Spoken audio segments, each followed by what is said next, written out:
तो इस वीडियो का टॉपिक है कंप्यूटर की पीढ़ी या फिर जनरेशन ऑफ कंप्यूटर्स। जब भी आप पीढ़ियों के बारे में सुनते होंगे तो आपके जहन में ये सवाल जरूर आता होगा कि कंप्यूटर की पीढ़ियां होती क्या हैं। तो पहले के कंप्यूटर में और आज के कंप्यूटर में काफी अंतर है। समय समय के साथ कंप्यूटर में बदलाव आया जिसमें काफी समय लग गया। पहले के कंप्यूटर आकार में बहुत बड़े होते थे, लेकिन आजकल के जो कंप्यूटर हैं वो न केवल आकार में छोटे हैं बल्कि उनकी गति भी बहुत ज्यादा है। तो कंप्यूटर तकनीक के विकास में लगभग 5 पीढ़ियां होती हैं। पहली पीढ़ी, दूसरी पीढ़ी, तीसरी पीढ़ी, चौथी पीढ़ी और 5वीं पीढ़ी। तो ये जो प्रश्न है ये बहुत ही इंपॉर्टेंट है। ये आपसे एग्जाम्स में पूछा ही जाता है, तो इसको अगर आप प्रिपेयर कर लेंगे तो आप आसानी के साथ उसका उत्तर दे सकते हैं। तो बात करते हैं पहली पीढ़ी की।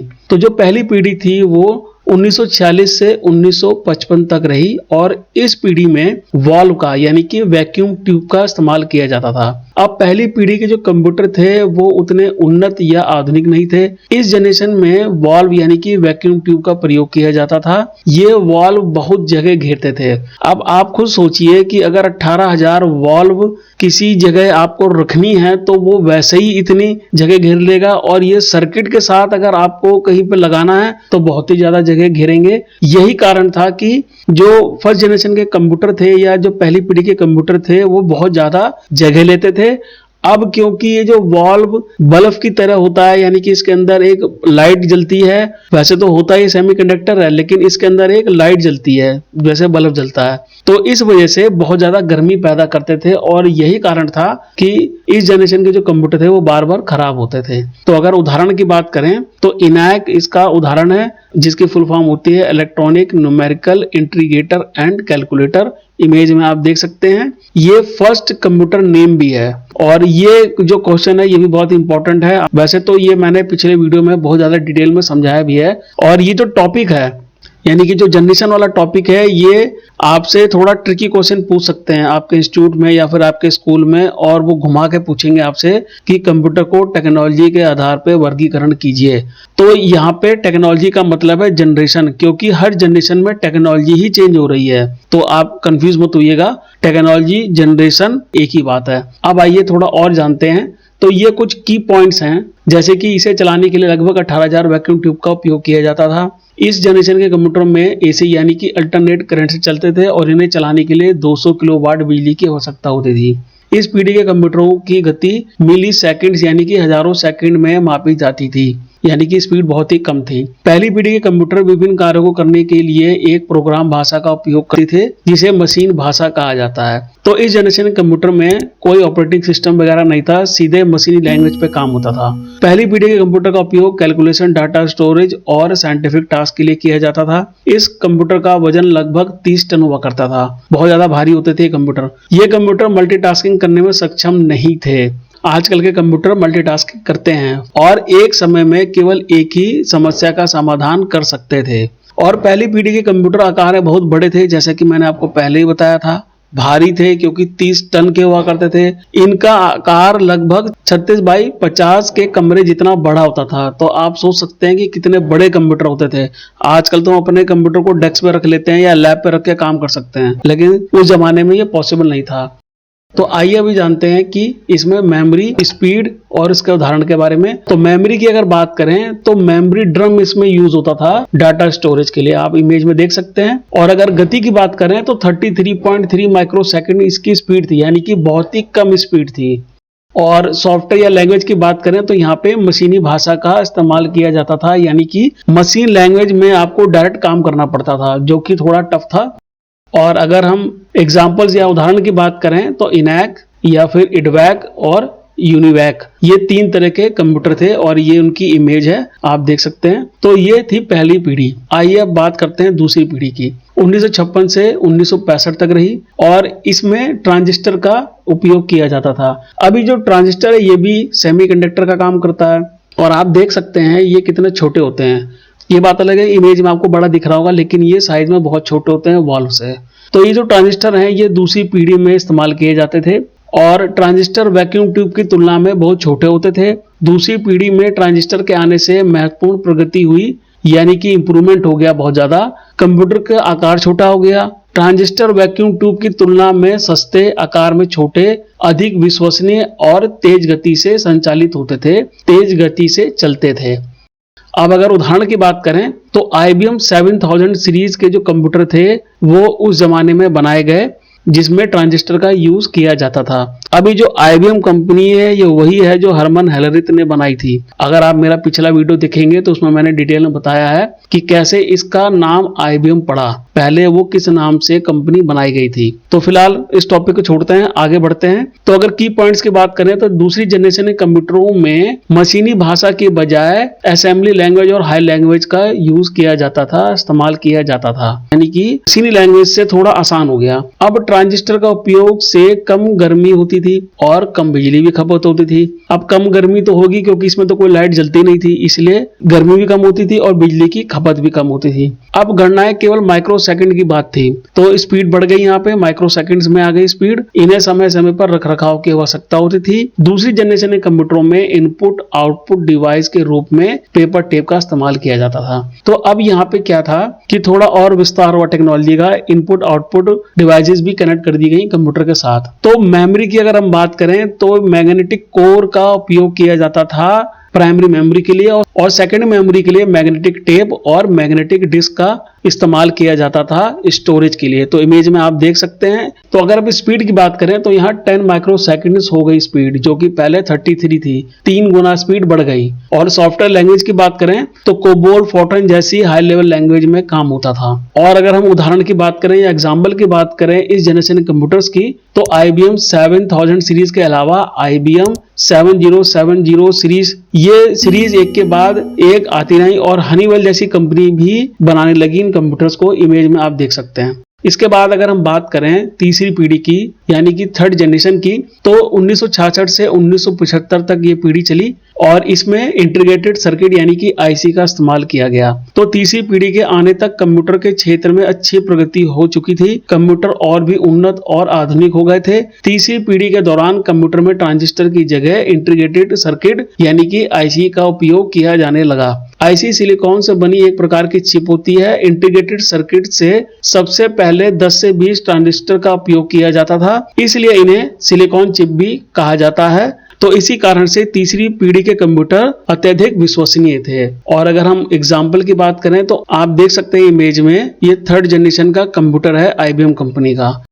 और की पॉइंट्स की अगर बात करें इसके, तो IC में आमतौर पर एक ही सिलिकॉन चिप पर ट्रांजिस्टर, प्रतिरोधक और कैपेसिटर शामिल होते हैं। IC ने कंप्यूटर के आकार को काफी कम कर दिया। इस पीढ़ी में टाइम शेयरिंग और मल्टी प्रोग्रामिंग ऑपरेटिंग सिस्टम का उपयोग किया गया था।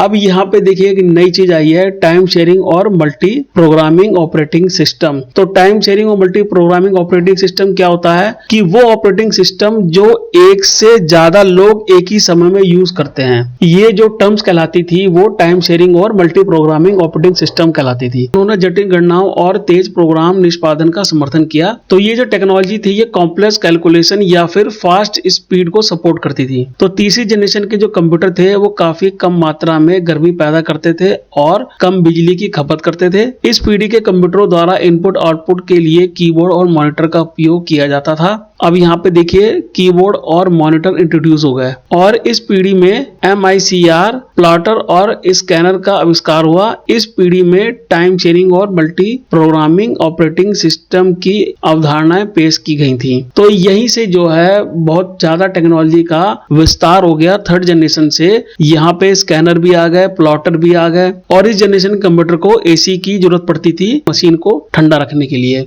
अब इसकी और डिटेल जानते हैं थर्ड जनरेशन की। तो मेमोरी की अगर बात करें तो बड़ा चुंबकीय कोर और चुंबकीय टेप और डिस्क आप इमेज में देख सकते हैं। तो ये मेमोरी स्टोरेज थी थर्ड जनरेशन के कंप्यूटर्स की। और स्पीड की बात करें तो 100 नैनो सेकंड्स की स्पीड हो गई। अब आप सोच सकते हैं कि 10 से 100 नैनो सेकंड हो गई, यानी कि 100 गुना लगभग स्पीड बढ़ गई। और अगर सॉफ्टवेयर की बात करें या लैंग्वेज की, तो बेसिक लैंग्वेज पास्कल या फिर फोर्ट्रन 2 यहाँ पे यूज होने लगी। और अगर एग्जाम्पल की बात करें तो IBM 360, IBM 370, PDP-11 जो कि एक बहुत ही मशहूर कंप्यूटर है तीसरी पीढ़ी का। उसके बाद B6500 शामिल हैं इसके उदाहरण में। तो यहाँ इमेज में आप देख सकते हैं कुछ इस तरह के दिखते थे PDP-11 और B6500 कंप्यूटर।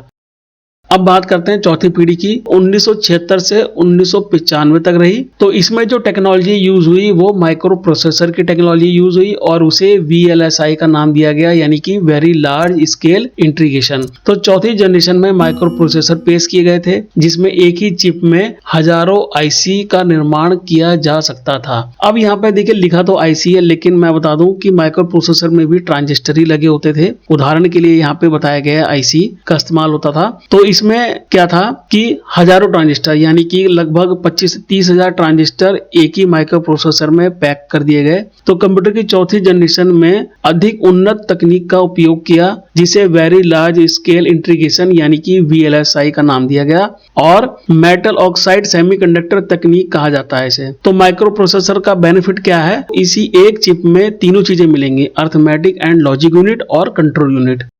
अब अगर इसके एग्जाम्पल की बात करें तो क्राई XMP इसका एग्जाम्पल है, आप देख सकते हैं। तो ये जो 486 प्रोसेसर आप इमेज में देख रहे हैं, ये बेसिकली क्या था कि 90s के बाद इंट्रोड्यूस हुआ था।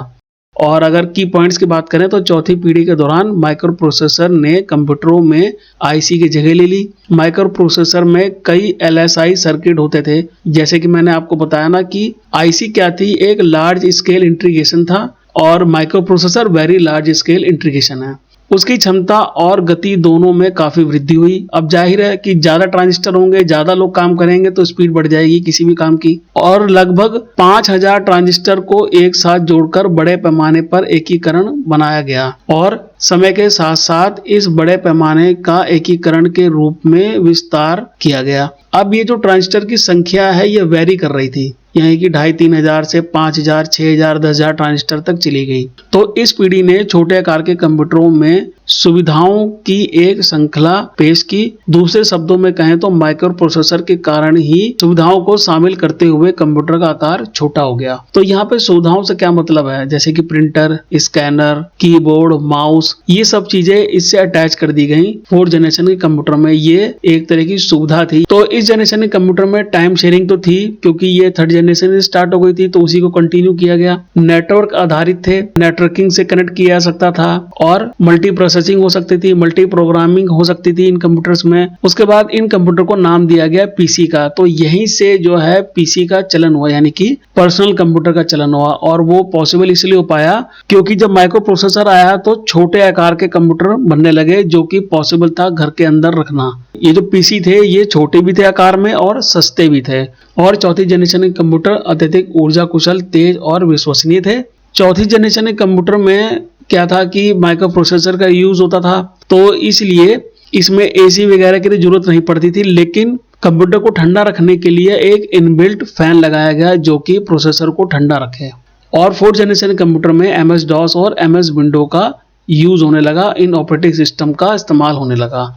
अब अगर मेमोरी की बात करें तो प्राइमरी मेमोरी के तौर पे चुंबकीय कोर को रिप्लेस कर दिया गया और यहाँ पे रैम और रोम आ गई। और अगर सेकेंडरी मेमोरी की बात करें तो हार्ड डिस्क वगैरह यहाँ पे यूज होने लगी। तो जब हार्ड डिस्क का आविष्कार हुआ था, जो पहली हार्ड डिस्क बनाई गई, तो उसको नाम विंचेस्टर डिस्क का दिया गया था, इसलिए यहाँ पे लिखा हुआ है विंचेस्टर डिस्क। और इसकी जो कैपेसिटी थी वो 10 MB हुआ करती थी। और इस जनरेशन के कंप्यूटर 200 GB तक की हार्ड डिस्क को सपोर्ट करते थे। और अगर स्पीड की बात करें तो पिछली पीढ़ी की तुलना में बेहद तेज, यानी कि लगभग 1 GHz से लेकर के 1.5 GHz तक की स्पीड होती थी 4th जनरेशन के कंप्यूटर्स की। और सॉफ्टवेयर या लैंग्वेज की बात करें तो C++, DBase जैसी हाई लेवल प्रोग्रामिंग लैंग्वेज। और अगर सॉफ्टवेयर की बात करें तो MS-DOS और MS विंडोज यहाँ पे यूज होती थी इन जनरेशन के कंप्यूटर्स में। और एग्जाम्पल क्या है इन कंप्यूटर्स के?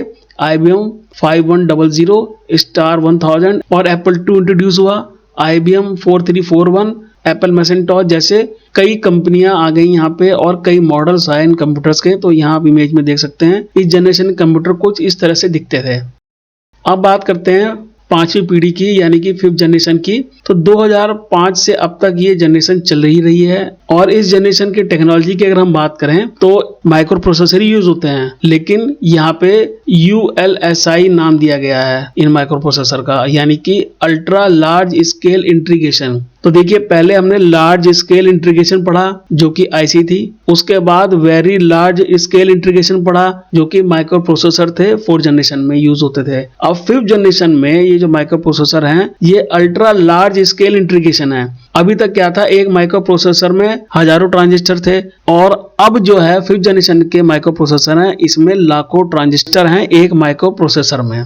तो 5वीं जनरेशन की अगर हम बात करें तो 5वीं जनरेशन के जो कंप्यूटर्स हैं वो नवीनतम और वर्तमान जनरेशन अपनी मुख्य तकनीक के रूप में कृत्रिम बुद्धिमत्ता का उपयोग करती है। तो ये एआई तकनीक का यूज करती है ये जनरेशन, जिसको हम आर्टिफिशियल इंटेलिजेंस के नाम से जानते हैं। तो अभी चौथी पीढ़ी में क्या था कि यूजर कंट्रोल कर रहा था कंप्यूटर को, यानी कि यूजर की बुद्धि से कंप्यूटर चलता था, जो यूजर बोलता था वो ऑपरेटिंग सिस्टम उससे मशीन से करवाता था। लेकिन अभी 5वीं पीढ़ी में क्या हो गया कि कंप्यूटर के पास अपना दिमाग है, यानी कि आर्टिफिशियल इंटेलिजेंस, यानी कि कृत्रिम दिमाग उसको दे दिया गया कि वो खुद ही डिसीजन ले सके, खुद ही डिसाइड कर सके कि आगे करना क्या है। तो इसी को आर्टिफिशियल इंटेलिजेंस बोलते हैं कि कंप्यूटर अब खुद से डिसीजन ले सकता है, वो आपकी कमांड का इंतजार नहीं करेगा। तो यहाँ पे हम एआई इसका एग्जांपल दे सकते हैं। तो आइए इसके थोड़े की पॉइंट जान लेते हैं। 5वीं जनरेशन के कंप्यूटर अपनी सबसे अधिक गति, विश्वसनीयता और कार्य क्षमता के लिए जाने जाते हैं। इनका आकार पिछली पीढ़ी के कंप्यूटर की तुलना में छोटा है। हर दिन कंप्यूटर के आकार को छोटा करने का प्रयास किया जा रहा है, तो इन्वेंशन चल ही रहा है। और 5वीं पीढ़ी के कंप्यूटर मानव भाषा को समझने और व्याख्या करने में भी सक्षम है। इसके बाद जो 5वीं पीढ़ी के जो कंप्यूटर है वो अत्यधिक स्मार्ट हैं, मल्टीटास्किंग को बहुत ही कुशलता पूर्वक संभाल भी सकते हैं। 5वीं पीढ़ी के कंप्यूटर का इस्तेमाल कहाँ कहाँ होता है, शिक्षा में होता है, बुनियादी लेखाकरण में होता है, स्वास्थ्य देखभाल के लिए हो रहा है, मनोरंजन के लिए हो रहा है, इंजीनियरिंग के लिए हो रहा है, मकान बनाने के लिए हो रहा है, अंतरिक्ष के लिए, गेमिंग के लिए, रोबोटिक के लिए, बहुत सी जगह यानी कि बहुत सी फील्ड्स हैं जिनमें इनका यूज हो रहा है आज की डेट में। तो 5वीं पीढ़ी के जो कंप्यूटर हैं उनमें एआई यानी कि आर्टिफिशियल इंटेलिजेंस का यूज होता है, ये भी हमने समझा था। तो तकनीक की बात करें तो आवाज पहचानना, नेविगेशन, रॉ डाटा का अर्थ निकालना, छवि पहचानना, सर्विलांस, मनोरंजन, ई कॉमर्स जैसे कई इस्तेमाल हैं आर्टिफिशियल इंटेलिजेंस के, जो कि 5th जनरेशन के कंप्यूटर में यूज की जाती है। और 5वीं पीढ़ी के कंप्यूटर अत्यधिक प्रगति हासिल करने के लिए लगातार विकसित किए जा रहे हैं। और अगर मेमोरी की बात करें तो प्राइमरी मेमोरी में रैम और रोम यूज होती है इन पीढ़ी के कंप्यूटर्स में, और 128 GB तक आप उसको अपग्रेड कर सकते हैं। ऐसे अगर सेकेंडरी मेमोरी की बात करें जिसको हम लग्जरी डिवाइस भी बोलते हैं, ये 100 TB तक की डिस्क को सपोर्ट करते हैं जनरेशन के कंप्यूटर फिलहाल आज की डेट में। उसके बाद अगर गति की बात करें तो 5.8 GHz तक की स्पीड होती है इन कंप्यूटर्स की, जो कि बहुत ही ज्यादा तेज होते हैं। और Guinness book of world record बन चुका है 8.4 GHz का, जो कि AMD FX 8150 प्रोसेसर ने बनाया था। और अगर सॉफ्टवेयर की बात करें, लैंग्वेज की बात करें तो C++, जावा, .NET लैंग्वेज यूज होती है। और अगर ऑपरेटिंग सिस्टम की बात करें तो विंडोज 10, 11 या फिर एप्पल में मैक, लिनक्स ऑपरेटिंग सिस्टम। और उदाहरण की अगर हम बात करें तो desktop, laptop, notebook, Chromebook, tablet, work station इत्यादि इसके उदाहरण हैं। तो आप इमेजेस देख सकते हैं डेस्कटॉप, लैपटॉप और टैबलेट की। तो ये थी पूरी जनरेशन की डिटेल। तो आपके इंस्टीट्यूट या स्कूल में ये क्वेश्चन पूछा जा सकता है कि वर्तमान समय में हम किस जनरेशन के कंप्यूटर का उपयोग कर रहे हैं। तो इसका आंसर है वर्तमान समय में हम 5वीं जनरेशन के कंप्यूटर का उपयोग कर रहे हैं, जिसमें मुख्य electronic component technology ultra large scale integration यानी कि ULSI का इस्तेमाल करते हैं और आर्टिफिशियल इंटेलिजेंस तकनीक का उपयोग किया जाता है। तो ये इसका आंसर है। Thank you for watching my video.